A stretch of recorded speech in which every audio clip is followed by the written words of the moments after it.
नमस्कार दोस्तों, स्वागत है आपका आज के मुख्य समाचार में, जिसमें सबसे पहली और बड़ी खबर में आपको बताएंगे कि क्या किसानों के मिशन लाल किले के बारे में सुरक्षा एजेंसियों को 20 दिन पहले थी जानकारी। ये इस वक्त बड़ा दावा किया जा रहा है और बड़ी मीटिंग होने का दावा किया जा रहा है और इससे ये कहने की कोशिश हो रही है कि सरकारी सुरक्षा एजेंसियों को पहले से ही पता था कि ये सब होने वाला है 26 जनवरी को। दूसरी बड़ी खबर में जिक्र होगा कि सीमा विवाद को लेकर महाराष्ट्र और कर्नाटक आमने सामने, दोनों राज्यों के नेताओं में शुरू हुई जुबानी जंग।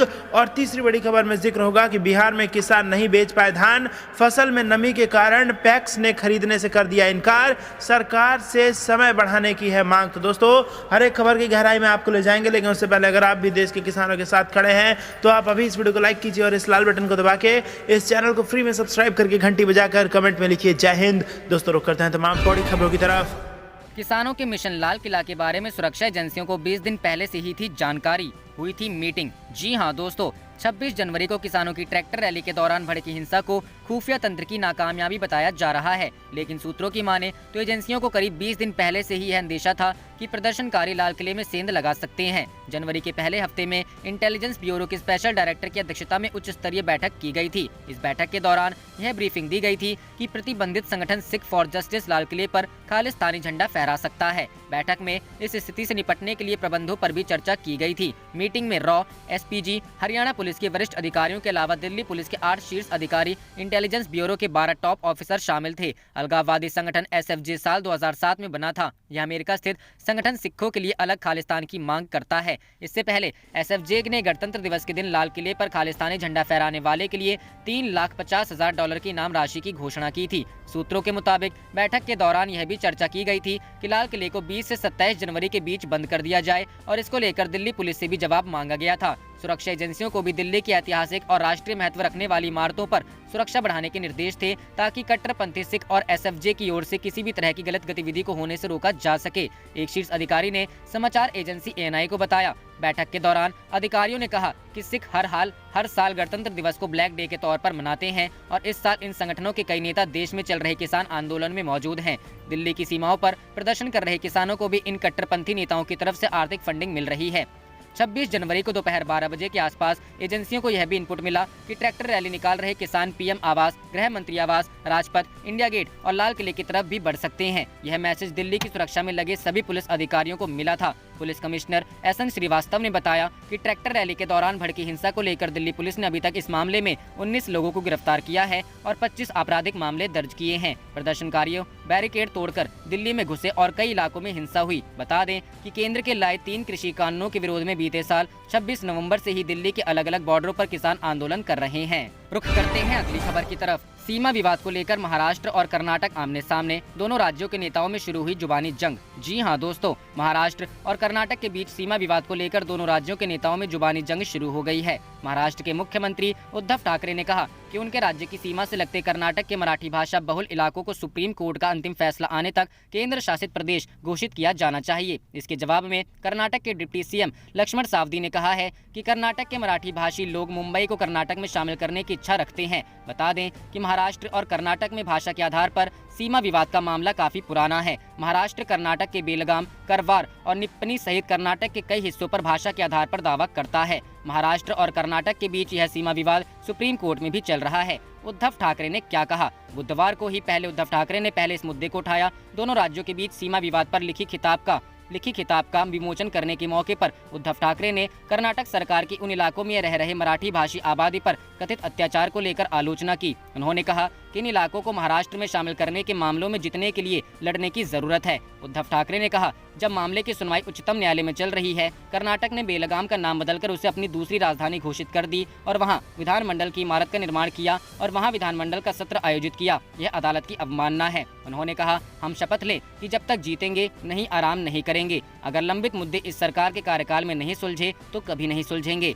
उद्धव ठाकरे ने आरोप लगाते हुए कहा, कर्नाटक में किसी भी पार्टी की सरकार या मुख्यमंत्री हो, उनकी एक समानता होती है और वह है मराठी लोगों और भाषा पर अत्याचार। रुख करते हैं अगली खबर की तरफ। बिहार में किसान नहीं बेच पाए धान, फसल में नमी के कारण पैक्स ने खरीदने से किया इनकार, सरकार से समय बढ़ाने की मांग। जी हां दोस्तों, बिहार में कई जिलों में किसानों को ठंड के कारण परेशानियों का सामना करना पड़ रहा है। कड़ाके की ठंड के कारण धान की कटाई में देरी होने और फसल में नमी होने के कारण पैक्स द्वारा उसे खरीदने से इनकार किए जाने के बाद लाखों किसान बड़ी मुश्किल में हैं। पाटलिपुत्र सीट से बीजेपी के सांसद और पूर्व केंद्रीय मंत्री रामकृपाल यादव ने बिहार के खाद्य उपभोक्ता एवं संरक्षण विभाग के मंत्री विजेंद्र यादव से मुलाकात कर धान की खरीदारी का समय बढ़ाने की मांग की है।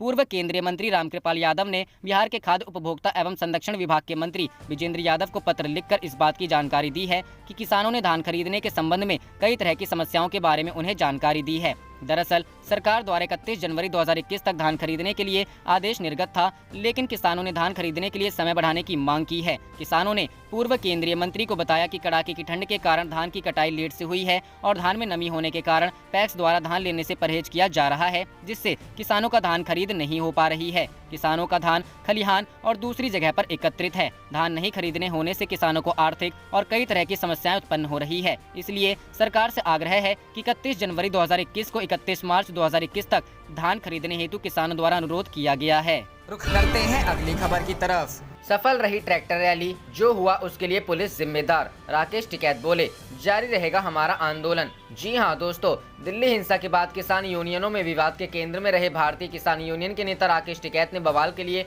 पुलिस को जिम्मेदार ठहराया है। उन्होंने कहा कि ट्रैक्टर रैली सफल रही और आंदोलन आगे भी जारी रहेगा। उन्होंने बुधवार को मीडिया से बात करते हुए कहा, कल दिल्ली में ट्रैक्टर रैली काफी सफलतापूर्वक हुई। अगर कोई घटना घटी है तो उसके लिए पुलिस प्रशासन जिम्मेदार रहा है। कोई लाल किले पर पहुंच जाए और पुलिस की एक गोली भी ना चले, यह किसान संगठन को बदनाम करने की साजिश थी। इससे पहले मंगलवार को भी हिंसा के बाद उन्होंने ट्वीट किया था।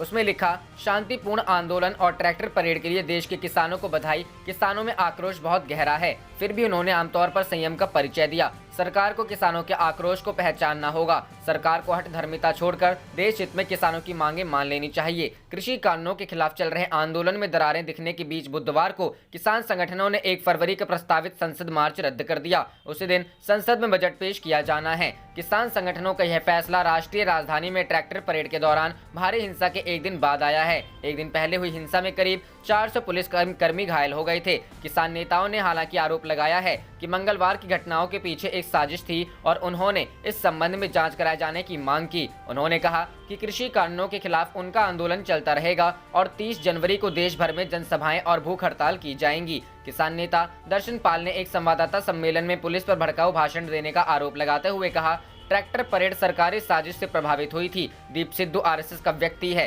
पुलिस ने लाल किले पर धार्मिक झंडा फहराने के बाद उसे जाने दिया। सिद्धू अभिनेता और भाजपा सांसद सनी देओल के पूर्व सहयोगी हैं। किसानों के आंदोलन का समर्थन करने को लेकर देओल ने दिसंबर में सिद्धू से खुद को अलग कर लिया था।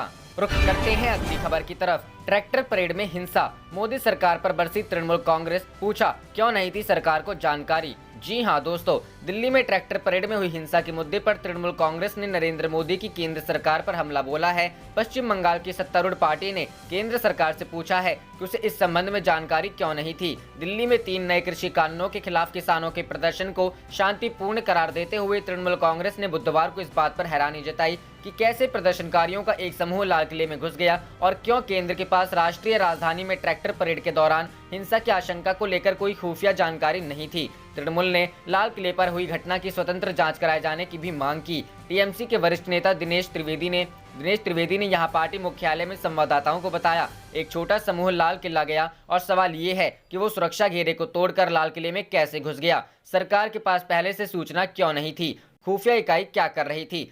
3 नए कृषि कानूनों को रद्द करने की किसानों की मांगों के समर्थन में मंगलवार को हुई ट्रैक्टर परेड के दौरान दिल्ली की सड़कों पर उस वक्त अफरा तफरी मच गई जब हजारों किसानों ने पुलिस द्वारा लगाए गए बैरिकेड तोड़ डाले और पुलिस कर्मियों के साथ संघर्ष करने लगे। इस दौरान कई वाहनों को क्षतिग्रस्त किया गया और लाल किले पर एक धार्मिक ध्वज लहराया गया। रुख करते हैं अगली खबर की तरफ। बिहार में जबरन हटाए जाएंगे 50 वर्ष से ऊपर के सरकारी कर्मचारी, लिस्ट तैयार करने का काम शुरू। जी हां दोस्तों, बिहार सरकार के सामान्य प्रशासन विभाग ने 50 वर्ष से ऊपर के अक्षम सरकारी कर्मचारियों को हटाने के अपने फैसले पर काम शुरू कर दिया है। सरकार ने जुलाई 2020 में यह महत्वपूर्ण निर्णय लिया था। अब उसने अपने फैसले को अमली जामा पहनाने की कार्रवाई शुरू कर दी है। सरकार ने इस काम के लिए कमेटी का गठन किया है।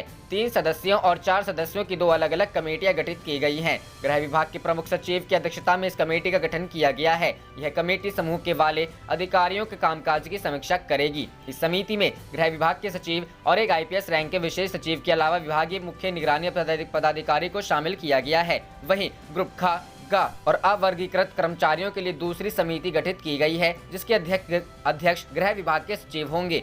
उनकी टीम में भी इनके अलावा 2 अन्य सदस्य शामिल हैं। यह गृह विभाग के संयुक्त सचिव के अलावा उप सचिव होंगे। वर्ष में 2 बार समीक्षा की जाएगी। समिति की अनुशंसा पर इस वर्ष जून से जबरन सेवानिवृत्त की प्रक्रिया शुरू हो जाएगी। दरअसल सरकार ने 50 वर्ष से ऊपर के अक्षम सरकारी कर्मियों के लिए जो फैसला लिया है, उसमें उनकी कार्यदक्षता के अलावा सत्यनिष्ठा और आचार व्यवहार को भी शामिल किया गया है। जून के बाद दिसंबर में भी इन दोनों कमेटियों की बैठक आहूत होगी, यानी 6-6 महीने में समीक्षा होगी। सरकार ने जब जुलाई 2020 में इसका फैसला लिया था तो कर्मचारी संगठनों ने तीखी प्रतिक्रिया जाहिर की थी। अब जबकि सरकार की तरफ से इसको अमली जामा पहनाने का काम शुरू हो गया है, तो संगठनों का रुख क्या होता है, यह देखना होगा। आप देख रहे थे आपका अपना चैनल जय हिंद जय भारत।